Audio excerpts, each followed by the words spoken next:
Iran is already responding to the president's public rebuke of its latest ballistic missile testing. National security correspondent Jennifer Griffin has the latest tonight from the Pentagon. Good evening, Jennifer. Tell us about this reaction from the Hill, the Pentagon, and Tehran today. Good evening, Brett. Iran's defense minister said the missile test was defensive in nature and vowed that his country will continue its missile activities forcefully. The UN Security Council has referred the issue for further investigation. The Pentagon believes these ballistic missile tests are a clear violation of UN Security Council Resolution 2231. There are reports Defense Secretary Mattis watered down some of Mike Flynn's statement yesterday. Some I've spoken to said they would not have included the Houthi attack on the Saudi warship in the Flynn statement. This, they believe, watered down the message on Iran's ballistic missile breaches. On the Hill, the White House received strong support from the House Speaker.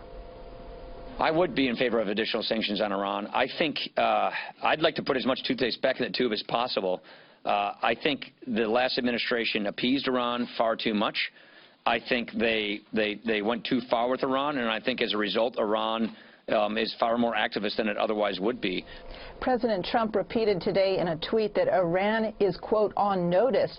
One thing to keep in mind, Brett, the U.S. does not have an aircraft carrier in the Persian Gulf right now. It's only the second time since 2008 that has been the case, which curtails military options at this moment. Brett? Yeah, that's interesting. In the meantime, Defense Secretary Mattis was out of the country when this happened.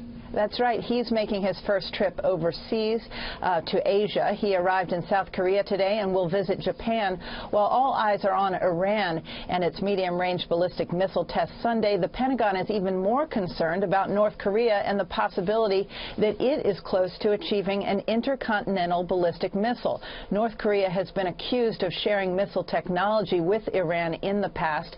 It's notable that Mattis's first trip was not to the Middle East, but to Asia, where tensions are also running very high. Brett.